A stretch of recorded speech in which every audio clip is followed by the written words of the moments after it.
Welcome to study Bharat. Study Bharat में आपका स्वागत है। और आज का हमारा टॉपिक है पश्चिमी चालुक्य का इतिहास। पश्चिमी चालुक्य का जिनका कि समय काल 10वीं शताब्दी से लेकर 12वीं शताब्दी तक माना जाता है। इस समय इनका क्षेत्र दक्षिण भारत के पश्चिमी दक्कनी क्षेत्र में फैला हुआ था और इसकी राजधानी कल्याणी को बनाया गया था।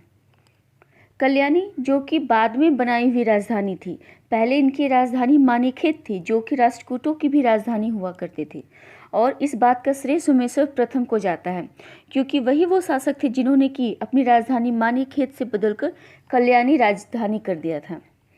क्योंकि इस वंश के बारे में वातापी के चालुक्यों के साथ भी इसे इनका संबंध जोड़कर देखा जाता है, क्योंकि चालुक्यों के बारे में 3 जगहों से जानकारी मिलती है। बादामी के चालुक्य, वेंगी या पूर्वी के चालुक्य और कल्याणी या पश्चिमी के चालुक्य। बादामी के चालुक्य जिनकी शुरुआत सबसे पहले हुई थी और उनके संस्थापक थे पुलकेशिन प्रथम। वेंगी या पूर्वी के चालुक्य उसके प्रथम शासक थे विष्णुवर्धन। और ये सबसे लास्ट कल्याणी के चालुक्य इनके संस्थापक थे टैलप द्वितीय। चूँकि कल्याणी के जो चालुक्य थे इनके पूर्वज राष्ट्रकूटों के अधीन सामंत हुआ करते थे और जिस समय राष्ट्रकूटों का पतन हुआ उसी समय इन्होंने अपने लिए एक स्वतंत्र साम्राज्य कायम किया। इस वंश के इतिहास को जानने के लिए बहुत सारे लेख उपलब्ध हैं। उसमें सबसे ज़्यादा महत्वपूर्ण साहित्यिक लेख हैं बिल्हनकृत विक्रमांक देव चरित्र। विक्रमांक देव चरित्र जो कि बहुत ही महत्वपूर्ण साहित्य है। इसमें हमें बहुत सारी जानकारियाँ मिलती हैं। इसमें बताया गया है कि इस वंश का जो सबसे प्रतापी शासक था विक्रमादित्य षष्ठ ने अपने जीवन में कौन कौन सी उपलब्धियां प्राप्त की, उनका क्या क्या विजय हुआ, उन सब के बारे में इस साहित्य में पता चलता है। रत्न की गदा युद्ध में इनके सामाजिक जीवन की जानकारी मिलती है। साहित्यिक जीवन की जानकारी कहाँ से मिलती है? विक्रमादेव चरित्र से। और सामाजिक जीवन की जानकारी मिलती है रत्न के गदा युद्ध से। रत्न के गदा युद्ध में इस समय के जो साम्राज्य थे जो इनकी सामाजिक स्थिति क्या थी उसके बारे में जानकारी मिलती है। और वहाँ हमें पता चलता है कि इस समय का समाज ब्राह्मण धर्म को पालन करता था। वैदिक सभ्यता संस्कृति की जो भी चीज़ें थी वो हमें इस समय के समाज में देखने को मिलती है। और इस वंश के इस समय के राजा कन्नड़ भाषा को प्राथमिकता देते थे और इसी भाषा में जितने भी साहित्यिक इतिहास मिलते हैं कन्नड़ भाषा में ही उनके साक्ष्य मिलते हैं। इन साक्ष्यों में वातापी के चालुक्य का वंशज बताया गया है। कल्याणी के चालुक्यों को वातापी के चालुक्यों का वंशज बताया गया है। और उसके साथ साथ ये भी बताया गया है कि चालुक्य जो थे अयोध्या के मूल निवासी थे। अयोध्या के मूल निवासी होने का एक और प्रमाण है विक्रमादित्य षष्ठ ने जो कैथोल लेख है उसमें बताया गया है कि 59 चालुक्य राजाओं ने अयोध्या में राज्य किया था, कुशलतापूर्वक राज्य किया था। और फिर किसी कारणवश वे कहाँ चले गए? दक्षिण आ गए और दक्कन में आकर अपना अलग से साम्राज्य कायम किया। क्योंकि इसके बारे में ज़्यादा जानकारी नहीं है इसलिए बहुत सारे विद्वानों में मतभेद भी है। जयसिंह वल्लभ कहा जाता है कि जयसिंह वल्लभ ने राष्ट्रकूटों को पराजित करने का काम किया था और अपने वंश का पुनरुद्धार किया। पुनरुद्धार का मतलब हुआ कि पहले ही इन लोगों का शासन अयोध्या रणधीर में था जहाँ से कि पलायन करके ये दक्कन के क्षेत्र में चले आए। और दक्कन में किनका शासन था? राष्ट्रकूटों का शासन था। राष्ट्रकूटों को पराजित करने के लिए जय सिंह वल्लभ ने काफ़ी मेहनत की, काफ़ी साहस दिखाया और राष्ट्रकूटों को पराजित किया। और इन सब की जानकारी हमें मिलता है गदा युद्ध में। गदा युद्ध में बताया गया है कि सत्याश्रय और जयसिंह अयोध्या के ही शासक थे जिन्होंने कि राष्ट्रकूटों को परास्त करके हराकर उनसे दक्षिण में चालुक्य वंश की राज स्थापना की। और इसका श्रेय किसे जाता है? जय सिंह को। जबकि इसके बारे में बहुत ज़्यादा प्रामाणिकता नहीं प्राप्त होती है। वो इसलिए क्योंकि राष्ट्रकूटों की स्थिति बहुत ही सुदृढ़ थी। एक समय ऐसा था जब पुलकेशिन प्रथम ने बादामी में अपना साम्राज्य कायम किया था उस समय दक्कन के जो क्षेत्र थे वहाँ राष्ट्रकूटों की स्थिति बहुत ही सुदृढ़ थी। प्रभावशाली शासक हुआ करते थे इस वंश में। और इनकी स्थिति खराब हुई है समुद्रगुप्त के विजय अभियान के बाद। समुद्रगुप्त ने अपने दक्षिण के विजय अभियान में क्या किया, वो जिस जिस राष्ट्र से गुजरा वहाँ की आर्थिक और आंतरिक स्थिति जो थी उसे काफ़ी ज़्यादा डैमेज किया। राष्ट्रकूट वो वंश थे जिन्होंने कि समुद्रगुप्त का सबसे ज़्यादा कहर झेला और लास्ट में वो इस स्थिति में पहुंच गए, उनकी आंतरिक स्थिति इतनी ज़्यादा खराब हो गई, ये छोटे मोटे जो राज्य में विद्रोह होने लगे थे वो उसे भी दबाने में असफल हो जाते थे।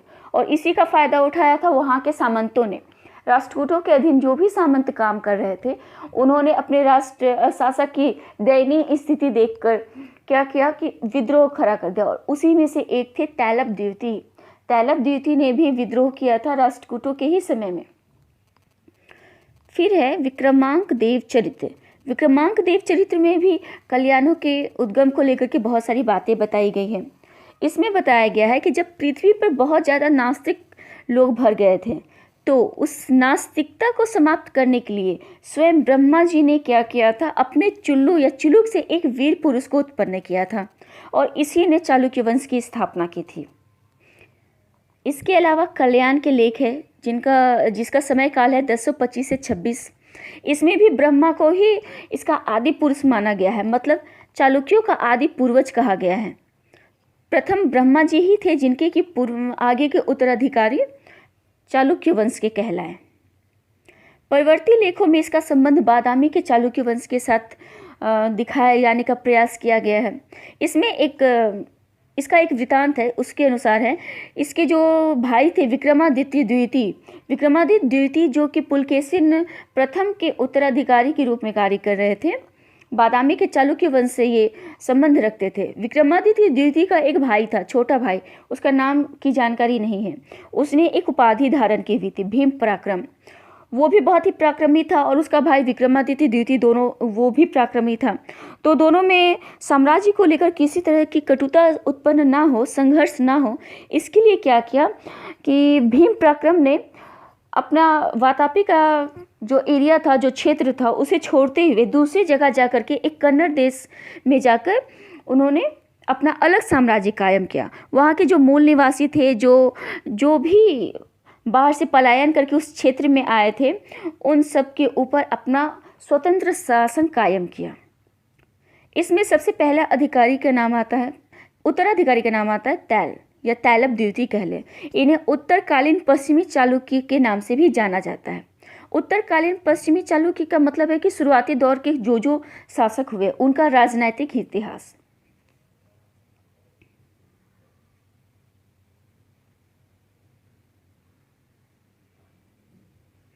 कल्याणी के चालुक्यों का स्वतंत्र राजनीतिक इतिहास तैल अथवा तैलप द्वितीय, जिनका कि शासन काल था 973 से 997 ईस्वी तक से प्रारंभ होता है।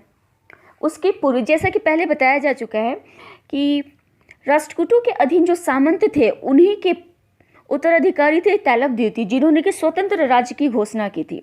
इसके पहले वे स्वतंत्र नहीं थे और उसके पूर्व बहुत सारे शासकों का नाम आता है। उसमें है कीर्तिवर्मा तृतीय, तेल प्रथम, विक्रमादित्य तृतीय, भीमराज, अय्यन प्रथम, विक्रमादित्य चतुर्थ आदि। इस तरह के बहुत सारे नाम मिलते हैं, लेकिन इन सब के बारे में प्रामाणिकता प्राप्त नहीं होती है। इन सब में से 2-3 लोग हैं, जैसे कि तैलप प्रथम, अम्पन प्रथम और विक्रमादित्य चतुर्थ। इसी के बारे में कुछ साहित्यिक स्रोत, कुछ लेखों की जानकारी मिलती है और इनके बारे में सभी जानते हैं कि ये राष्ट्रकूटों के अधीन सामंत के रूप में काम करते थे। इसके अलावा नीलकुंड का जो लेख है उससे हमें पता चलता है कि अम्पन ने राष्ट्रकूट नरेश कृष्ण द्वितीय की कन्या से विवाह किया था। अप्पन जो कि सामंत थे, राष्ट्रकूटों के अधीन के सामंत थे, उन्होंने क्या किया था, अपने जो शासक वर्ग थे राष्ट्रकूट जिनके के अधीन वो सामंत थे, उनकी एक पुत्री थी, उससे उन्होंने विवाह कर लिया था, ब्याह कर लिया था और इसके बदले में राष्ट्रकूटों ने उन्हें बहुत ज़्यादा संपत्ति दी थी, बहुत ही ज़्यादा विपुल संपत्ति दिया गया था उसे। इन दोनों से यानी कि राष्ट्रकूट वंशी राजकुमारी और चालुक्य वंशी राजकुमार से एक बहुत ही कर्मांध और प्रभावशाली पुत्र पैदा होता है। उसका नाम था विक्रमादित्य चतुर्थ। विक्रमादित्य चतुर्थ राजनीतिक दृष्टिकोण से काफ़ी ज़्यादा प्रभावशाली, प्रतिभावान व्यक्ति था। उसने क्या किया कि उसने अपने राज्य में हो रहे जो छोटे मोटे संघर्ष थे, आसपास के जो राजा थे जिनसे कि छोटे मोटे विद्रोह हमेशा हुआ करते थे, उन सबको शांत करने के लिए क्या किया, कलचुरी के एक राजा थे लक्ष्मण सेन की कन्या बोंधा देवी के साथ ब्याह किया। बोंधा देवी के साथ ब्याह करने से क्या हुआ कि इनके साम्राज्य में जो छोटे मोटे विद्रोह हो रहे थे वो बंद हो गया, क्योंकि पारिवारिक संबंध कायम करने के बाद दोनों तरफ से शांति को ही तरजीह दिया जाने लगा। और विक्रमादित्य चतुर्थ और बोंधा देवी, इन दोनों का पुत्र हुआ तैलप द्वितीय। तैलप द्वितीय वही है जिन्होंने कि स्वतंत्र शासन व्यवस्था की स्थापना की थी। नीलकंठ शास्त्री, एक विद्वान है नीलकंठ शास्त्री, उन्होंने विचार दिया है कि ये सभी शासक बीजापुर और उसके समीपवर्ती क्षेत्रों पर शासन करते थे। क्योंकि दक्कन के ये राजा थे, तो बीजापुर और उनके समीपवर्ती क्षेत्रों में ही इनका राज्य कायम हुआ था। और इस वंश की मूल राजधानी कल्याणी के पास में था। कल्याणी इसकी राजधानी थी।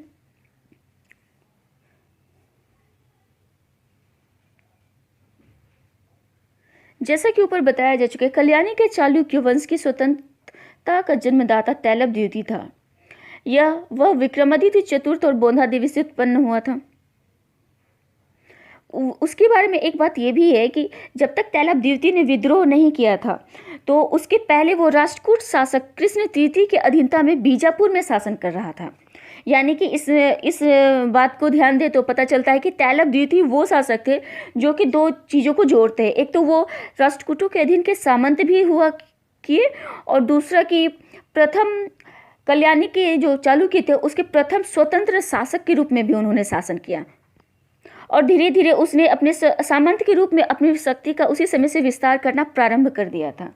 और कृष्ण तृतीय के जो उत्तराधिकारी थे, जिनका कि नाम था जोटिक और कर्क द्वितीय, इसके समय में राष्ट्रकूटों की स्थिति बहुत ज़्यादा खराब हो गई थी, क्योंकि समुद्रगुप्त के आक्रमण से इसकी आंतरिक स्थिति को बहुत ज़्यादा धक्का लगा था और ये निर्बल पड़ गए थे, दुर्बल पड़ गए थे। और इसी सारी चीज़ों का फ़ायदा उठाया था तैलप ने अपने स्वामी की दयनीय स्थिति का फ़ायदा उठाकर क्या किया, 973-74 ईस्वी में उसने राष्ट्रकूट की जो राजधानी थी मान्यखेत, उस पर आक्रमण कर दिया।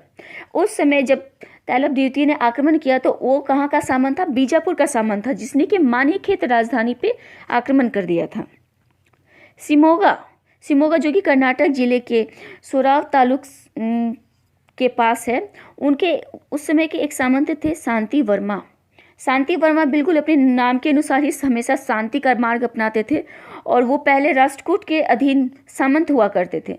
और जब उन्होंने देखा कि तैलप द्वितीय ने राष्ट्रकूटों के ऊपर आक्रमण कर दिया, उनकी राजधानी मान्यखेत को जीत लिया है, तो उन्होंने चुपचाप तैलप द्वितीय की अधीनता स्वीकार कर ली। इसके अलावा दूसरे सामंत थे गंग सामंत पांचाल देव के साथ एक युद्ध किया गया, जिसमें कि पांचाल देव की हत्या कर दी गई थी। और इस युद्ध में उसने बेलारी के सामंत भूतिक देव से सहायता भी लिया था। भूतिक देव जो कि बहुत ही प्रभावशाली, शक्तिशाली, उनकी सैन्य शक्ति बहुत ही ज़्यादा थी, तो उसने तैलप द्वितीय का मदद किया। और इन सभी चीज़ों से तैलप बहुत ज़्यादा प्रसन्न हो गए, बहुत खुश हो गए, और उन्होंने क्या किया, भूतिक देव को आहवमल की उपाधि से नवाज दिया। विलारी के लेख से नोलंब पल्लव के ऊपर उसका पूर्ण अधिकार होने का प्रामाणिकता प्राप्त होता है। मतलब विलारी की जो लेख है उसमें बताया गया है कि तैलप द्वितीय ने नोलंब पल्लव, एक जगह का नाम है नोलंब पल्लव, वहाँ पर भी उन्होंने अपना अधिकार कायम कर लिया। बनवासी क्षेत्र में सर्वप्रथम कलप और तथा उसके भाई शोभन रस ने तैलप की अधीनता स्वीकार कर ली थी। इस तरह से हम देखें तो तैलप की जो प्रवृत्ति थी, जिस तरह से उसने अपनी शक्ति को बढ़ाया था, उसका सामना उस समय के तत्कालीन समय में किसी ने भी उसका सामना करने की सोची ही नहीं, बल्कि उसकी बढ़ती शक्ति को देख करके क्या किया कि सभी ने उसकी अधीनता स्वीकार कर ली। बेलगांव जिले में संदिग्ध केरट भी उसके अधीन हो गए। उसने दक्षिण कोंकण को भी विजय प्राप्त कर लिया।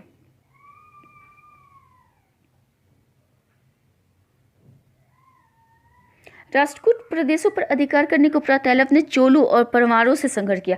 चोल के बारे में बता दें कि चोल एक ऐसे राजवंश थे जिनका कि राष्ट्रकूटों के साथ भी काफ़ी ज़्यादा संघर्ष चलता आया है। शुरू से ही इनका संघर्ष राष्ट्रकूटों के साथ चलता आ रहा था। तो ये चीज़ें तैलप का अगर राजनीतिक परिप्रेक्ष्य में देखें तो तैलप द्वितीय को ये चीज़ राजनीतिक आनुवंशिकता के द्वारा ही मिली, क्योंकि तैलप द्वितीय पहले भी चोल के विरुद्ध शासन का संघर्ष कर चुका था। इसमें परमारों का नाम नया जुड़ गया। एक लेख में कहा गया है, तैलप द्वितीय के बारे में बताया गया है, चोल रूपी शैल के लिए इंद्र के वज्र के समान। इसमें चोल रूपी शैल का मतलब हो गया कि जिस तरह से एक शिलाखंड, एक पर्वत को कोई भी हिला नहीं सकता, उसके टुकड़े नहीं कर सकता, लेकिन फिर क्या होता है, इंद्र के वज्र के समान जब इंद्र का वज्र गिरता है तो उसके प्रभाव से, इंद्र के वज्र का जो प्रभाव है उससे कोई बच नहीं सकता है। इसी तरह से तैलप द्वितीय का जो प्रभाव था, जो संघर्ष था, उससे कोई बच नहीं सकता था। राष्ट्रकूटों से चोलों की पुरानी शत्रुता थी, जो वाजिब सी बात है, क्योंकि तैलप द्वितीय ने पहले भी सामंत एज ए सामंत उसने चोल से संघर्ष किया था। अतः संघर्ष स्वतंत्र होने के बाद भी तैलप द्वितीय क्या हुआ, तैलप द्वितीय का चोलों के साथ संघर्ष कायम ही रहा। इस संबंध में चोल साक्ष्य मौन है। चोलों के पास इस तरह की कोई भी जानकारी उपलब्ध नहीं मिल रही है। इसलिए हम लोग यह निष्कर्ष निकालते हैं कि तैलप ने जो है राजराज को भी किसी युद्ध में पराजित किया होगा। राजराज वो प्राणी है, वो व्यक्ति है जिसको कि चोल वंश का संरक्षण प्राप्त था। चोल के बाद तैलप का मालवा का परमार वंश के साथ संघर्ष छिड़ गया। मालवा में उस समय वाक्यपति मुंज का शासन हुआ करता था। वाक्यपति मुंज के बारे में बता दूं, वाक्यपति मुंज ने मुंज नामक सागर की स्थापना की थी। मुंज नामक सागर की स्थापना की थी और वो एक ऐसे प्रतिभावान व्यक्ति थे जिनके कि शासन काल में कला, संस्कृति, शांति, राजनीतिक परिप्रेक्ष्य में देखें तो उनका काल बहुत ही शांतिपूर्ण रहा। लेकिन तैलप द्वितीय के महत्वाकांक्षी होने के कारण तैलप ने क्या किया कि अपने राज्य का विस्तार करने के लिए उन्होंने मालवा की ओर भी हाथ डाल दिया और उसमें वाक्यपति मुंज थे। तैलप द्वितीय ने पूरे 6 बार आक्रमण किए वहाँ पे, लेकिन क्या हुआ, कुछ भी नहीं हुआ। वाक्यपति मुंज ही जीते। और जब 7वें बार आक्रमण किया, यह युद्ध चल रहा था गोदावरी नदी के पार होके।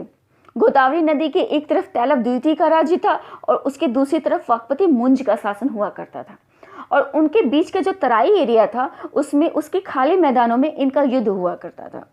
तो जब 7वीं बार तैलप द्वितीय ने आक्रमण किया तो वो हार गए। तो वो लोग जल्दी से गोदावरी नदी पार के अपनी सेना के साथ अपने सेफ जोन में अपने शिविर में चले गए, जबकि गोदावरी नदी की दूसरी तरफ वाक्यपति मुंज जो थे वो अपनी सेना के साथ थे। लेकिन क्या हुआ, वाक्यपति मुंज उस समय थोड़े से क्रोधित हो गए थे, काफ़ी ज़्यादा क्रोधित हो गए थे और वो उन्होंने क्या किया कि अकेले ही गोदावरी नदी को पार कर दिया और दूसरे खेमे में चले गए, यानी कि दुश्मनों के खेमे में अकेले ही चले गए तैलप द्वितीय को मारने के लिए, उन्हें पराजय करने के लिए। लेकिन क्या हुआ, चारों तरफ से उन्हें लास्ट में घेर लिया गया और फिर बंदी बना करके अपने राज्य में ले आए। इस बार बताया जाता है कि कारागार जहाँ के वाक्यपति मुंज को बंदी बनाकर रखा गया था, तैलप ने अपनी एक विधवा बहन मृणालवती को रखा था। मृणालवती वो लेडी थी जो कि तैलप द्वितीय की बहन थी और वो विधवा भी थी। मुंज उसकी बहन से प्रेम करने लगा था और अपने निकल भागने की एक गुप्त योजना भी बनाई थी। गुप्त योजना तो बनाए, लेकिन उसने क्या किया कि इससे मृणालवती को बता दिया। मृणालवती ने उसके साथ धोखा किया और ये उसके भागने की जो योजना थी उसे अपने भाई को जाकर बता दिया। क्योंकि तैलप द्वितीय को जब इस बात की जानकारी होती है, जब उसे पता चलता है कि वाक्यपति मुंज ने इस तरह का प्लानिंग किया था और अपनी बहन के साथ उसके जो रिलेशंस डेवलप हो रहे थे, उससे वो काफ़ी ज़्यादा क्रुद्ध हुआ और कारागार में ही, मतलब कि जेल में ही बंदी के रूप में उसे बहुत ज़्यादा यातनाएं, अमानवीय यातनाएं देने लगी। अमानवीय यातनाएं देने के बाद लास्ट में जब देखा कि इसका कुछ नहीं हो सकता तो उसने उसका सर भी काट दिया। चूँकि कैथोम ताम्रपत्रों से भी इस घटना का उल्लेख मिलता है, इसका मतलब कि ये सच्ची घटना है। 2-3 जगह 2-3 लेखों में इसका उल्लेख मिलता है। इसमें कैथोम ताम्रपत्र जो है उसमें बताया गया है कि तैल ने उत्पल धुन को, जिसने हुनों, मारवों और चेदियों के विरुद्ध सफलता प्राप्त की थी, बंदी बना लिया था। ठीक है। गडल लेख से सूचना मिलती है कि तेल ने वीर मुंज को तलवार से मौत के घाट उतार दिया था। इस प्रकार यादव भिल्लम द्वितीय ने सागम ने दान पत्र लिखा था और उसमें बताया कि वो तैल की ओर से मुंज के विरुद्ध युद्ध कर रहा था। यानी कि तैलब द्वितीय के साथ अकेले वो नहीं था, बल्कि 2-3 राजाएं और शामिल थे जिसने कि युद्ध में उसका साथ दिया था। इस अभिलेख में एक और चीज़ बताया गया है कि भिल्लम ने युद्ध क्षेत्र में लक्ष्मी को भी प्रताड़ित किया था। लक्ष्मी को क्यों प्रताड़ित किया गया था? क्योंकि उसने तैलब द्वितीय के बजाय महाराज मुंज का साथ दिया था। वाकपति मुंज, उसने रणरग भीम की साध्वी पत्नी बनने पर मजबूर कर दिया। भिल्लम ने क्या किया? लक्ष्मी को रणरग भीम की साध्वी पत्नी बनने पर मजबूर कर दिया था। यहाँ पर रणरग भीम आहवमल का समानार्थी है और आहवमल किसके लिए यूज किया जा रहा है? तैलब द्वितीय के लिए यूज हो रहा है। इन विवरणों से स्पष्ट हो जाता है कि तैलब ने युद्ध क्षेत्र में परमार नरेश को पराजित करके उसकी हत्या कर दी गई। परमार क्षेत्र के जो वाकपति मुंज थे, युद्ध क्षेत्र में उनकी हत्या नहीं की गई थी, हत्या उनकी बंदी गृह में कर दी गई थी। इस प्रकार हम देख सकते हैं, यह कहा जा सकता है कि तैलब द्वितीय एक महान शक्तिशाली शासक था, जो उसने कि अपने साम्राज्य की सिर्फ नींव ही नहीं डाली, बल्कि क्या किया, उसका चतुर्दिक विस्तार भी किया। उन्होंने अपने चारों तरफ विस्तार किया। उन्होंने राष्ट्रकूटों का जो साम्राज्य था उसमें गुजरात क्षेत्र को छोड़ करके बाकी सभी जगहों पर अपना विस्तार कायम रखा। चालुक्य वंश का प्रतिष्ठा पुनः स्थापित कर दी। पश्चिम वर्षों तक सुखी और शांतिपूर्ण पृथ्वी पर शासन करते रहे। यह विद्वानों का महान संरक्षक भी था और उसने कन्नड़ भाषा की उत्पत्ति में भी योगदान दिया था। कोई भी इंसान, कोई भी शासक जब कभी भी किसी विद्वानों को या साहित्य को प्रोत्साहन दे या कला और संस्कृति को प्रोत्साहन दे, तो इसका मतलब होता है कि उस समय वो थोड़ी शांति मुद्रा में है, युद्ध नीति से दूर है। क्योंकि जब कोई भी शासक युद्ध नीति अपनाता है तो उस समय वो अपने राज्य पर ध्यान नहीं दे सकता है, साहित्य और संस्कृति पे भी ध्यान नहीं दे सकता है। यानी कि जिसके भी काल में साहित्य और संस्कृति की उत्पत्ति उन्नति होती है, तो इसका मतलब समझ लेना चाहिए कि उसका काल शांति प्रिय काल था। तैलब द्वितीय के बाद आते हैं उनके उत्तराधिकारी सत्याश्रय। सत्याश्रय तैलब का उत्तराधिकारी हुआ और वह भी अपने पिता के ही तरह महत्वाकांक्षी, साम्राज्यवादी, मतलब युद्ध प्रिय शासक बना। राजा बनने के बाद ही उसने अपना सारे प्रोग्राम शुरू कर दिए। सबसे पहले उसने क्या किया? उत्तरी कोंकण की शिलाहार वंशी शासक अपराजित, शिलाहार वंशी शासक का नाम था अपराजित, और दूसरी जगह के शासक थे गुर्जर नरेश। गुर्जर नरेश के जो शासक थे चामुंड राय, इनके विरुद्ध सफलताएं प्राप्त, मतलब इन दोनों को युद्ध में हराया। यानी कि शासन सत्ता संभालते ही उसने सिहार वंशी और गुर्जर नरेश दोनों को ही युद्ध में हरा दिया। लेकिन परमार शासक सिंधुराज ने उसे हराकर उन प्रदेशों को पुनः अपने अधिकार में कर लिया। सिंधुराज परमार वंश का बहुत ही महत्वपूर्ण शासक था। उसके बारे में कहा जाता है कि सिंधुराज ने पूरे एक ऐसा विद्वान था जिसने कि अपने खुद से अलग अलग विषयों में 23 ग्रंथों की रचना की थी।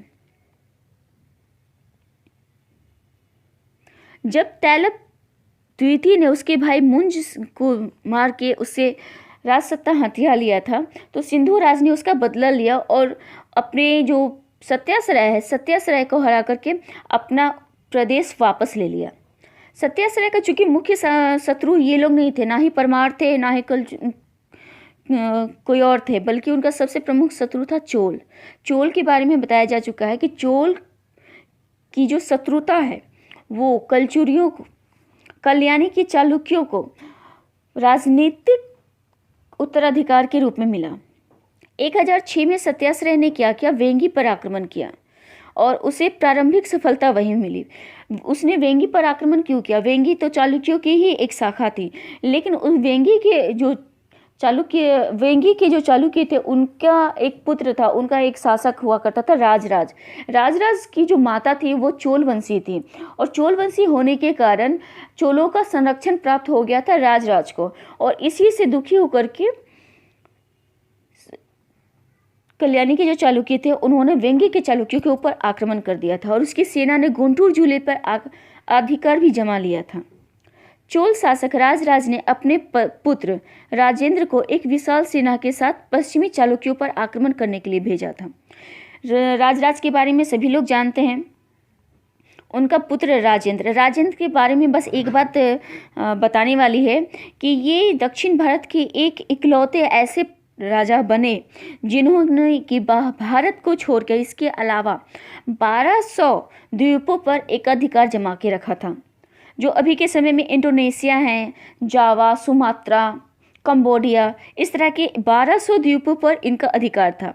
और इनकी जो नौशक्ति सेना थी ना, वो विश्व में जानी जाती थी। उसके जैसा नौशक्ति सेना अब फिर दोबारा कभी नहीं बन पाया। चूँकि राजेंद्र की सेना बीजापुर जिले में दोनूर तक बढ़ गया था, और उसने क्या किया, संपूर्ण देश में बहुत ज़्यादा लूटपाट मचाया, स्त्रियों, बच्चों, ब्राह्मणों को भी मौत के घाट उतार दिया, और वनवासी पर अधिकार कर लिया। वनवासी पर अधिकार करने के साथ क्या किया, मानेकखेत को पूरी तरह से ध्वस्त कर दिया। मानेकखेत क्या था, उस समय की तत्कालीन राजधानी थी। वेंगी में स्थित चोल सेना हैदराबाद के 45 मील उत्तर पश्चिम में किल्लीपकाई यानी कुलपक नामक के स्थान पर बढ़ाई थी। वहाँ के दुर्ग पर अधिकार कर लिया था। दुर्ग, किसी भी युद्ध में अगर किसी राज्य के दुर्ग पर अधिकार कर लिया जाए तो ऐसा माना जाता है कि उस राज्य की आधी जीत वहीं हासिल हो गई। क्योंकि दुर्ग क्या है, दुर्ग एक इमारत कह ले जो कि शहर के बीचों बीच बनाया जाता है, और उसी के ऊपर सेनापति, सैनिक दूर दूर तक निगरानी करते हैं, दुश्मनों के ऊपर निगरानी करते हैं, अपने नगरों की सुरक्षा के लिए निगरानी करते हैं।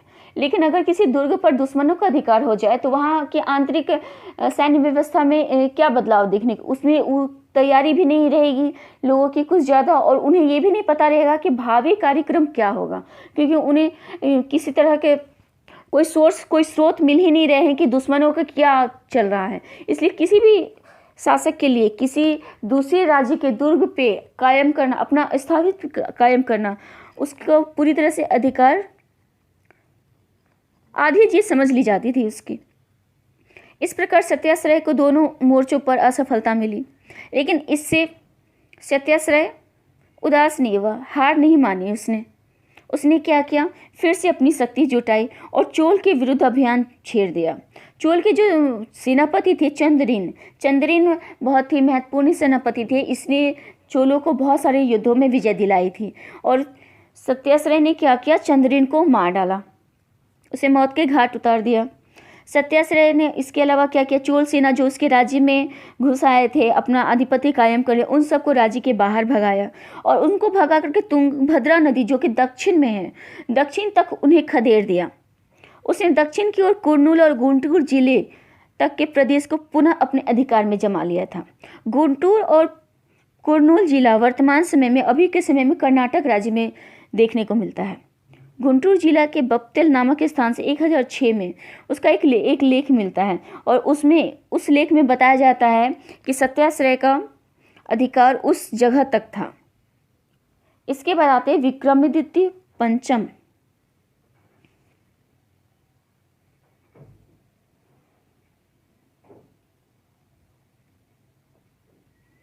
विक्रमादित्य पंचम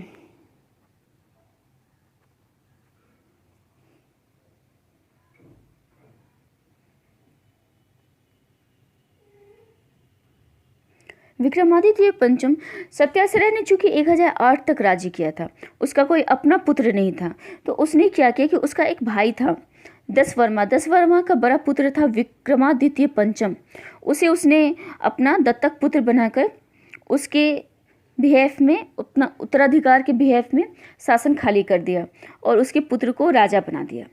लेखों से उसकी किसी भी उपलब्धि की सूचना नहीं मिलती है। विक्रमादित्य पंचम जो थे उनके बारे में कोई साहित्यिक स्रोत की जानकारी है नहीं, उन्होंने क्या किया क्या नहीं किया इसके बारे में बहुत कुछ कहना मुश्किल है।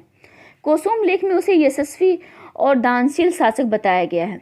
उसने 1015 ईस्वी तक शासन किया था। 1015 ईस्वी के बाद शासन काल आता है जयसिंह द्वितीय का। विक्रमादित्य के बाद उसके भाई जयसिंह द्वितीय शासक बना। चूँकि विक्रमादित्य का भी लगता है कि कोई पुत्र नहीं था, कोई बेटा नहीं था, इसलिए उसने अपने भाई जयसिंह द्वितीय को शासक बना दिया। उसके बारे में कहा जाता है कि उसने कई सारे युद्ध किए। विक्रमादित्य का तो शासनकाल शांतिपूर्ण रहा, लेकिन जयसिंह द्वितीय के काल में कई युद्ध हुए। उसने मालवा के परमार शासक भोज को उसके राज्य पर आक्रमण कर दिया। ये भोज वही है जिसको कि पहले सत्याश्रय जिससे हार चुका था, ये भोज वही है। लाट और कोंकण पर भी अधिकार कर लिया, लेकिन बाद में क्या हुआ कि जय सिंह ने उसे पराजित करके अपने प्रदेश को वापस ले लिया। उसके समय में देखें तो पुनः चोलों के साथ युद्ध छिड़ गया था। इस समय भी चोल शासक आ गए थे। वेंगी पर इस समय चोलों का प्रभाव था। चोलों का प्रभाव कैसे था?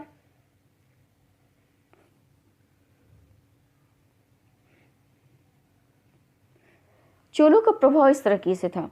वेंगी पर चूंकि विजयादित्य का शासन हुआ करता था। वेंगी के जो शासक विजयादित्य, जब उनकी अचानक मृत्यु हो गई तो उनके दो पुत्र हुए जो आपस में सौतेले भाई थे। एक तो थे, प्रथम जो पुत्र थे उनकी जो पहली रानी चोल राजकुमारी थी। चोल राजकुमारी, जिसको कि चोल वंश का काफ़ी ज़्यादा संरक्षण प्राप्त था। उसका पुत्र हुआ राजराज। और फिर दूसरा पुत्र जो सौतेला भाई था, राजराज का जो सौतेला भाई था, वो था विष्णुवर्धन विजयादित्य सप्तम। दोनों के बीच युद्ध छिड़ा शासन को लेकर। और लास्ट में क्या किया कि कल्याणी के जो राजा थे जयसिंह ने विजयादित्य की सहायता की। विजयादित्य की सहायता क्योंकि इसके पीछे उनका अपना स्वार्थ निहित था, क्योंकि उनके लिए चोल हमेशा से ही उसके दुश्मन रहा के हैं। और राजराज को संरक्षण किसने दिया था? एक चोल राजा राजेंद्र प्रथम ने दिया था। इसलिए उन्होंने राजराज का साथ ना देने के बजाय विजयादित्य का साथ दिया। और उसके लिए उन्होंने क्या किया? तुंगभद्रा नदी को पार करके बेलारी पर अपनी सेना भेजी। राजेंद्र चोल के द्वारा 2-3 तरीके से सेना भेजी गई। राजेंद्र चोल ने मास्की के जो युद्ध है, जिसमें कि जयसिंह खुद शामिल थे, उसमें अपना योगदान दिया। उसका संचालन खुद कर रहे थे वो। राजेंद्र चोल जो थे, उन्होंने अपनी सेना का नेतृत्व खुद किया और वो उस युद्ध के लिए किया जहाँ की मास्की में जयसिंह खुद ही मौजूद थे। लेकिन यहाँ क्या हुआ? जयसिंह को पराजय का मुंह देखना पड़ा और वो तुंगभद्रा के उत्तर में भगा दिया गया उसे। और दूसरी जो सेना थी उसे वेंगी में सफलता मिली।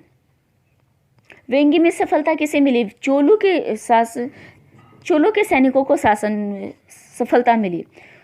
विजयादित्य युद्ध में पराजित हो गया और भाग खड़ा हुआ। इस हिसाब से देखें तो विजयादित्य और जयसिंह दोनों ही युद्ध छोड़ के भाग गया। राजेंद्र प्रथम ने वेंगी में राजराज को गद्दी पे बैठा दिया और राज्यों की सीमा स्वीकार कर ली। युद्ध के विषय में बहुत सारी जानकारी यहाँ उपलब्ध नहीं है, लेकिन जयसिंह द्वितीय ने 1043 ईस्वी तक शासन किया था।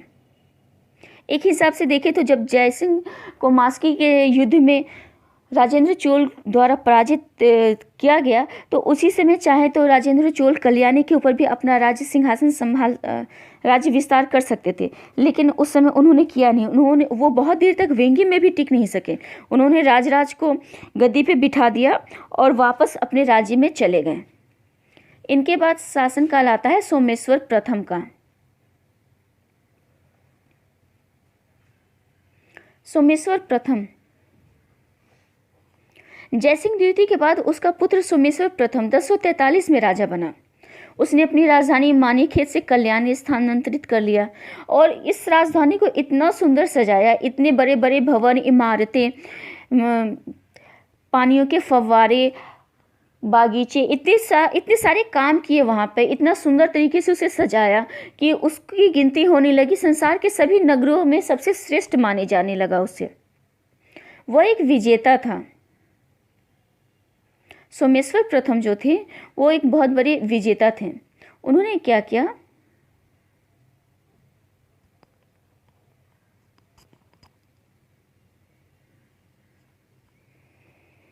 उनके विजयों का उल्लेख हमें नांदेड़ हैदराबाद के लेक से मिलता है। नांदेड़ जो कि हैदराबाद में स्थित है, उसके लेक से हमें सोमेश्वर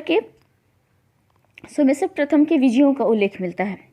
इसमें बताया गया है कि उसने मगध, कलिंग और अंग के शत्रु राजाओं की हत्या की, कोंकण पर आक्रमण किया और वहाँ के राजाओं को अपने पैरों पर गिरने के लिए मजबूर किया। पैरों पर गिरने के लिए मजबूर किए का मतलब ये हुआ कि उसे काफ़ी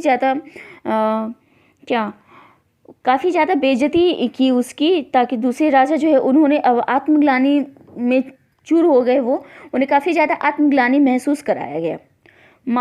मालवा के राजा ने अपनी राजधानी धारा में हाथ जोड़कर उसे याचना की।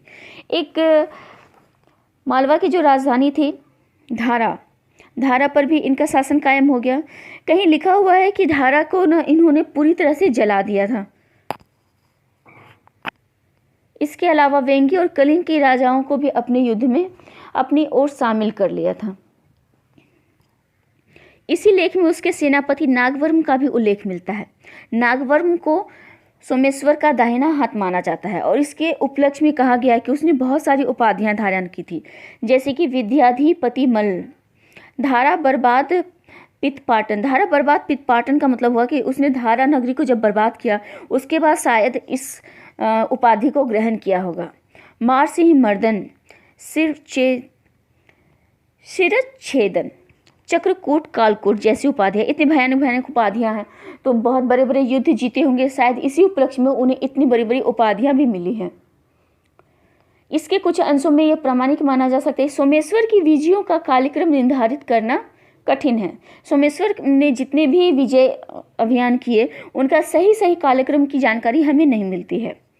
चोलों के जो युद्ध हुए थे नांदेड़ लेक के आधार पर यह बताया गया है कि सुदूर दक्षिण में चोलों के साथ उसका दीर्घकालीन संघर्ष हुआ।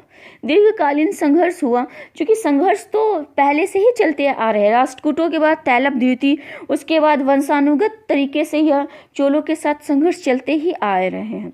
लेकिन वेंगी में उत्तराधिकार को लेकर चालुक्यों और चोलों के बीच जो संघर्ष था वो ज़्यादा बढ़ गया। राजराज नरेंद्र का राज्यारोहण 1022 के बाद ही वेंगी की स्थिति ठीक नहीं रही। वेंगी की स्थिति इसलिए ठीक नहीं रही क्योंकि राजराज को तो चोल शासक ने अपने दम पे बनाया था शासक, उसमें बहुत ज़्यादा प्रतिभा था नहीं। उसका जो सौतेला भाई विजयादित्य था उसका प्रबल प्रतिद्वंदी था और चालुक्य विजयादित्य तथा चोल राजराज का समर्थन कर रहे थे। सोमेश्वर ने विजयादित्य का साथ इसलिए दिया क्योंकि चोल जो कि उस सोमेश्वर के प्रतिद्वंदी थे उन्होंने राजराज को समर्थन दिया हुआ था। इसके बारे में पहले बता दिया जा चुका है कि राजेंद्र चोल ने एक सेना उसकी सहायता के लिए वेंगी भेजी थी और इसी की सहायता से विजयादित्य ने चोल समर्थित राजराज को गद्दी से हटाकर वेंगी के सिंहासन पर अधिकार कर लिया था। राजराज ने चोल राज्य में शरण ली थी। राजेंद्र चोल के 3 सेना नायकों के नेतृत्व में अपने 3 सेनाओं को चालुक्यों के विरुद्ध भेजा था। चोल और चालुक्य सेनाओं में पहला संघर्ष कालिंदी कृष्ण जिले में जो स्थित है वहाँ पे हुआ। यह युद्ध अनिर्णित रहा, किसी भी पक्ष को सफलता नहीं मिली। इसी समय क्या हुआ, राजेंद्र प्रथम की मृत्यु हो गई और उसका पुत्र राजाधिराज चोल वंश की गद्दी पर बैठ गया। वेंगी की जो चोल सत्ता पुनः कायम करने के उद्देश्य से उसने क्या किया, सेना का नेतृत्व किया और चालुक्यों के विरुद्ध उनका अभियान जो चल रहा था उसे कंटिन्यू रखा, उसे बंद नहीं किया। धान्यकटक में उसका पश्चिमी चालुक्य सेनाओं के साथ युद्ध हुआ और इस युद्ध में क्या हुआ, चोल विजय रहे। यानी कि धान्यकटक को अगर मान लें तो ये पहला युद्ध है जो कि कल्याणी के चालुक्य और राजाधिराज चोलवंशी राजाधिराज के बीच में लड़ा गया। विजयादित्य तथा सोमेश्वर का पुत्र विक्रमादित्य द्वितीय युद्ध क्षेत्र से भाग खड़ा हुए और वेंगी पर चोल ने अधिकार जमा लिया और राजराज को बना दिया राजा। चोल चालुक्यों के बीच का अगला युद्ध की जानकारी हमें जिस अभिलेख से होती है उसके अनुसार बताया गया है कि पुंडर जो कि कृष्णा नदी के बाएं तट पर स्थापित है वहां पे हुआ। इस युद्ध में क्या हुआ, चालुक्यों की ओर से तेलुगु राजा विच्चय ने महत्वपूर्ण भूमिका निभाई। इसमें बताया गया है कि चालुक्य के जो राजा थे जिन्होंने कि अभी कुछ देर पहले चोलों से हार मान लिया था, हार गए थे, वो उनका उनकी मदद के लिए तेलुगु राजा विजय आए। विजय इसलिए आए क्योंकि उनकी सैन्य शक्ति बहुत ही प्रबल थी। उनका सेना का जो प्रशासन था वो बहुत ही उच्च कोटि का था, लेकिन इसमें वो बहुत अच्छा कुछ कर नहीं पाए। उसका कारण ये था कि चोलों ने क्या किया कि तेलुगु राजा के माता पिता उसके और अन्य संबंधियों को क्या किया, चोल सैनिकों ने खुद पकड़ लिया, बंदी बना लिया उसको, और फिर दूसरे साथी और सेनापतियों के साथ हाथी घोड़े सभी चीज़ों को बंदी बना लिया। इससे तेलुगु राजा बहुत ज़्यादा विचलित हो गए और फिर उन्होंने अपने परिवार, अपने राज्य की सुरक्षा के लिए क्या किया कि दया की भीख मांगने के लिए अपने एक दूत को चोल नरेश के स्कंधावार में भेजा। स्कंधावार एक जगह का नाम है जहाँ के चोल नरेश के पास दया की भीख मांगने के लिए एक मैसेंजर को भेजा गया और उस मैसेंजर का नाम था आहवमल। लेकिन बदले में क्या किया, चोल नरेश ने उस दूत को बहुत ज़्यादा अपमानित किया और उसके शरीर पर क्या उगवा दिया, आहवमल घृणित कायर है। मतलब कि चोलों का कहना था कि आहवमल खुद ही आते, तेलुगु जो राजा थे वो खुद ही आते और फिर आकर के संधि करते, लेकिन उन्होंने क्या किया, एक दूत को भेजा। इसके ये पता चलता है कि वो एक घृणित कायर हैं, मतलब कि बहुत ज़्यादा कायर हैं, वो अच्छे शासक नहीं हैं। इसके बाद दूत को वापस भेज दिया गया। युद्ध में चोल की विजय हुई, सब कुछ उनके अंदर चला गया था तो चोल की ही विजय होगी। पुंडर नगर को बहुत ज़्यादा लूटपाट करने के बाद ध्वस्त कर दिया गया और कहा जाता है कि उस ध्वस्त करने के बाद उसके जो खंडहर बन गए, निर्ममता से वहाँ पे खून खराबा किया गया और उसके खंडहरों पर भी हल चलवाया गया। चोल सैनिकों ने मंडीपै नगर को भी जीत लिया। बताया जाता है कि चोलों ने चालुक्यों के अनेक सेनापतियों के सर काट दिए, क्योंकि चोलों ने सभी सेनापतियों को कैद कर लिया था, बंदी बना लिया था, तो उनके साथ बंदियों जैसा ही व्यवहार हो रहा था।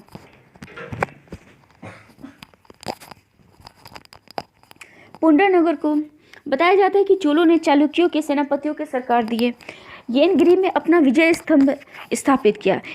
इन सारी चीज़ों मतलब कि उन्होंने चोलों के विषय में सबसे बड़ी बात यह है कि वो जब भी कोई भी विजय प्राप्त करते हैं तो उसके उपलक्ष्य में वो कोई ना कोई साइन अपना जरूर बना के छोड़ते हैं। जैसे कि राजेंद्र चोल ने गंगई कोंडचोलपुरम नगर बसाया और उसकी उपाधि भी धारण की। उसी तरह से इस शासक ने क्या किया कि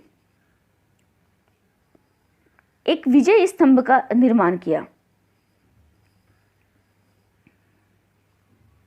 येनगिरी में अपना विजय स्तंभ स्थापित कर लिया। ठीक है, सोमेश्वर ने संधि का प्रस्ताव भेजा, लेकिन चोल नरेश ने बहुत ही अपमानजनक व्यवहार करते हुए उसके संधि को अस्वीकार कर दिया, उसे इनकार कर दिया करने से। और आगे चोल सेना आगे बढ़ती हुई राजधानी कल्याणी के पास भी आ गई और बाद में क्या किया, इस राजधानी को जला दिया गया चोलों के द्वारा। इस विजय के उपलक्ष्य में राजाधिराज ने विजयत की उपाधि धारण की। ये काफ़ी इंपॉर्टेंट है। विजयत की उपाधि किसने धारण की, तो चोल शासक राजाधिराज ने धारण की थी। कल्याणी को जलाने के बाद चोल नरेश ने अपने साथ वहाँ पर जो उसके द्वारपालक थे उसकी एक बहुत ही सुंदर मूर्ति उठा के ले आए और उसके ऊपर लिख दिया उसे दारासुरम मंदिर। दारासुरम तंजौर जिला में स्थित एक मंदिर है, उसके प्रवेश द्वार पर उसे रख दिया और उसके ऊपर तमिल भाषा में यह लिखवा दिया कि उदययार श्री विजय राजेंद्र देव द्वारा कल्याणपुरम को जला देने के बाद लाया गया द्वारपालक। यानी कि ये एक सिंबल है विजय का, जो कि राजेंद्र के द्वारा किया गया था। चोल नरेश राजाधिराज ने अपने छोटे भाई राजेंद्र द्वितीय, जो भी युवराज ही था, की सहायता से सोमेश्वर के ऊपर फिर से आक्रमण किया। दोनों सेनाओं को कोप्पम नामक स्थान पर पुनः संघर्ष हुआ। परवर्ती चोल लेखों से पता चलता है कि इसमें चोल सैनिकों ने कई चालुक्य सेनापतियों को धराशाही कर दिया। सोमेश्वर पराजित होकर भाग गया। तो यहाँ पर हमें यह देखने को मिलता है कि बार बार चोल और चालुक्यों में संघर्ष चलता आया है। शासक बदलते जा रहे हैं लेकिन युद्ध नहीं बदल रहा है। युद्ध एक के बाद एक उत्तराधिकारी उसको कंटिन्यू रख रहे हैं। और इस बार क्या हुआ कि सोमेश्वर फिर से पराजित हो गया और वहाँ से भाग गया। बदले में क्या हुआ, चालुक्यों की जो बहुत सारी धन संपदा, वाहन, स्त्रियाँ थी, उन सभी पर चोलों ने अधिकार कर लिया। विजय राजेंद्र ने युद्ध क्षेत्र में ही अपने आप को सम्राट घोषित कर दिया। विजयी राजेंद्र द्वितीय ही को राजेंद्र कहा गया है यहाँ पर, जिन्होंने कि युद्ध क्षेत्र में जब उन्हें सफलता हासिल हुई तो उन्होंने खुद को वहीं पे सम्राट घोषित कर दिया और कोल्हापुर तक बढ़ते हुए वहाँ पर अपना विजय स्तंभ स्थापित किया। राजेंद्र द्वितीय ने भी अपना विजय स्तंभ स्थापित किया, कहाँ पे? कोल्हापुर में। और इसके बाद वो अपनी राजधानी गंगईकोंडचोलपुरम वापस आ गए। सोमेश्वर बहुत अधिक समय तक इस पराजय को, इस हार को बर्दाश्त नहीं कर सका और उसने बदले में क्या किया? उसने फिर से ठानी कि वो फिर से चोलों के विरुद्ध युद्ध करेगा और उसे हराएगा।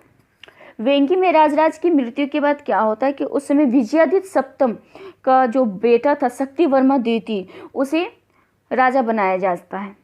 चूँकि सोमेश्वर जो थे उन वेंगी के ऊपर पूरी तरह से उनका शासन व्यवस्था कायम नहीं हुआ था। चोलों के जाने के बाद राजराज ने क्या किया था कि कल्याणी के चालुक्यों का आधिपत्य स्वीकार कर लिया था। तो जब राजराज की मृत्यु हो जाती है तो उसके बाद क्या होता है कि सोमेश्वर ने अपने पुत्र विक्रमादित्य को विजयादित्य सप्तम के पुत्र शक्तिवर्मा को वहाँ का राजा बना देता है और उसकी रक्षा के लिए अपना एक सेनापति भी नियुक्त कर देता था, जिसको कि कहते हैं चामुंडराज सेनापति का नाम था। उसके बाद सोमेश्वर ने अपना जो बेटा था विक्रमादित्य और मालवा के जय सिंह, मालवा के जो शासक थे जय सिंह, इन दोनों को साथ लेकर इनके नेतृत्व में एक सेना खड़ी की और उस सेना को गंगवारी पर आक्रमण करने के लिए भेज दिया। राजेंद्र द्वितीय ने अपने पुत्र राजमहेंद्र और वीर राजेंद्र दोनों को ही मोची पर चालुक्यों का मुकाबला करने के लिए भेज दिया। यानी कि गंगवारी में जो युद्ध हो रहा था उसमें सोमेश्वर ने अपने दो खास व्यक्तियों को भेजा। एक थे उसका अपना बेटा विक्रमादित्य और दूसरा मालवा के जो शासक थे जय सिंह। और दूसरी तरफ कौन था? राजेंद्र द्वितीय का बेटा राजमहेंद्र और वीर राजेंद्र, ये दोनों ही चालुक्यों का मुकाबला करने के लिए चले गए। वेंगी के युद्ध में क्या हुआ? चामुंडराय और शक्तिवर्मा मारे गए। चामुंडराय और शक्तिवर्मा जो कि वेंगी में उस समय थे, इस पर चोलों का आक्रमण हुआ और इन दोनों को मौत के घाट उतार दिया गया। और गढ़वारी में भी वीर राजेंद्र ने चालू के आक्रमणकारियों को खदेड़ के मार दिया। इस तरह से देखें तो दोनों ही जगह सोमेश्वर प्रथम की हार हो जाती है। तुंगभद्रा और नदियों के संगम पर स्थित जो कुरिल संगमम का युद्ध है उसमें उन्हें बुरी तरह से पराजित किया गया। कुरिल संगमम का युद्ध किनके बीच हुआ था? चोल नरेश के बीच हुआ था। चोल नरेश और सोमेश्वर के साथ हुआ था। इस प्रक्रम में सोमेश्वर ने कोप्पम युद्ध में अपने हुए अपमान का बदला लेने के लिए जो अभियान प्रारंभ किया था उसमें उसे सफलता नहीं मिली। उसे दोनों जगह ही हार मिल गया। वेंगी में भी उसके हार हो गई और यहाँ के युद्ध में भी उसे की हार हो गई। राजेंद्र द्वितीय का जो उत्तराधिकारी था वीर राजेंद्र, उसके समय तक ये सारा संघर्ष चलता रहा था। पूर्व में उसने क्या किया कि अपने सामंत को धारा के परमारवंशी जननाथ के नेतृत्व में एक सेना तैनात की और पश्चिम के युद्ध के लिए विजयादित्य को भेज दिया। लेकिन वीर राजेंद्र ने दोनों ही मोर्चों पर सफलता पाई। दोनों ही जगह चोलों का ही जीत हुआ। वेंगी में चोल सेनाएं पराजित हुई और पश्चिम में तुंगभद्रा नदी के तट पर जो युद्ध हुआ उसमें सोमेश्वर की सेना पराजित हुई। लेकिन सोमेश्वर अभी भी निराश नहीं हुआ था। उसने क्या किया?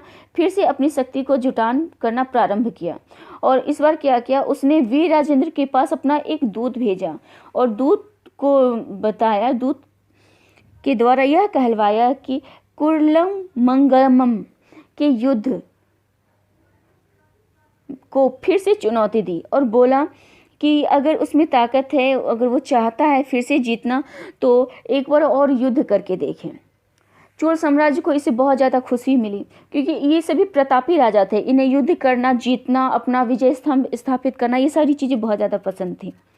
तो इसके बाद क्या हुआ कि चालुक्य अपनी पूरी तैयारी के साथ अपने सेना को भेज दिया युद्ध में और दूसरी तरफ से चोल शासक अपने सेना लेकर आए।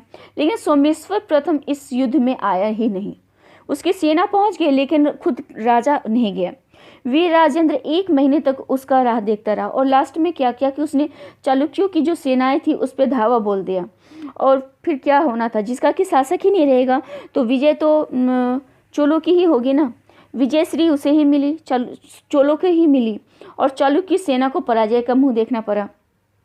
इस विजय के बाद उसने क्या किया, वीर राजेंद्र ने तुंगभद्रा नदी के तट पर अपना विजय स्तंभ स्थापित किया। इसके बाद वो वीर राजेंद्र यानी कि चोल नरेश अपनी सेना को लेकर के वेंगी की ओर चला गया और यहाँ पर चालुक्यों की ओर से युद्ध करने के लिए विजयादित्य और राजराज प्रथम उपस्थित थे, राजराज उपस्थित थे। यहाँ पर क्या हुआ कि चोलों की ओर से युवराज राजेंद्र जो वाक में बाद में कुलोतुंग प्रथम, ये गलत है, कुलोतुंग प्रथम से युद्ध किया। तो देखा जाए तो एक युद्ध के बाद चोल अपने सेना के साथ फिर से आगे बढ़ गए और वेंगी में भी जाकर अपना प्रभुत्व कायम करने की कोशिश की। कहा जाता है कि कृष्णा नदी के किनारे में जो 1067 ईस्वी के लगभग में चोल और चालुक्य के बीच अंतिम युद्ध हुआ था। इसमें भी चालुक्यों की ही पराजय हुई थी, उनके सेनापति को भी मार दिया गया था। और इसके बारे में कहा जाता है कि चालुक्य के जो सेनापति थे उनका सर काट दिया गया था और गंगैकोंड चोलपुरम की दीवार जो है वहाँ पर टांग दिया गया था। इस विजय के बाद वीर राजेंद्र ने अपने हाथी को गोदावरी नदी में पानी पिलवाया था और उसके बाद कलिगम को पार करते हुए अपनी सेना को चक्रकूट तक भेज दिया था। क्योंकि चोलों ने जब वेंगी पर आक्रमण किया था तो वहां पर उनका पूर्ण अधिकार हो गया था और इसी विजयादित्य को सौंपने के बाद वह अपनी राजधानी वापस आ गया था, क्योंकि इन दोनों के राज्य के बीच का जो दूरी थी वो काफ़ी ज़्यादा था। तो एक जगह बैठ करके अपने वास्तविक राज्य के ऊपर वह शासन नहीं कर सकता था, इसलिए उसने क्या किया कि वहाँ पर विजयादित्य को शासक बना दिया और खुद ही वापस अपने राज्य में लौट आया, राजधानी लौट आया। इसके बाद प्रत्येक बार सोमेश्वर को चोलों से पराजित होना पड़ा। लेकिन चालुक्य राज पर अधिकार करने का चोल का सपना कभी पूरा नहीं हो पाया, क्योंकि इनके बीच की दूरी काफ़ी ज़्यादा होने के बाद विजय प्राप्त कर लेने के बाद भी ये वहाँ टिके नहीं रह पाते थे, इन्हें वापस अपनी राजधानी में जाना ही पड़ता था। और जब ये वहाँ से हटते थे तो फिर वापस क्या होता था, वहाँ के जो तत्कालीन आसपास के राजा थे जैसे सोमेश्वर थे वो अपना प्रभुत्व कायम कर लेते थे। और इन सब के विपरीत सोमेश्वर ने कम से कम कुछ समय के लिए, जब तक कि राष्ट्रकूट वापस नहीं आ जाते थे, क्या किया, वेंगी के ऊपर अपना अधिकार कायम कर लिया। तो इस वीडियो में इतना ही, इसके बाद की जानकारी नेक्स्ट वीडियो में देती हूँ। जय हिंद, जय भारत।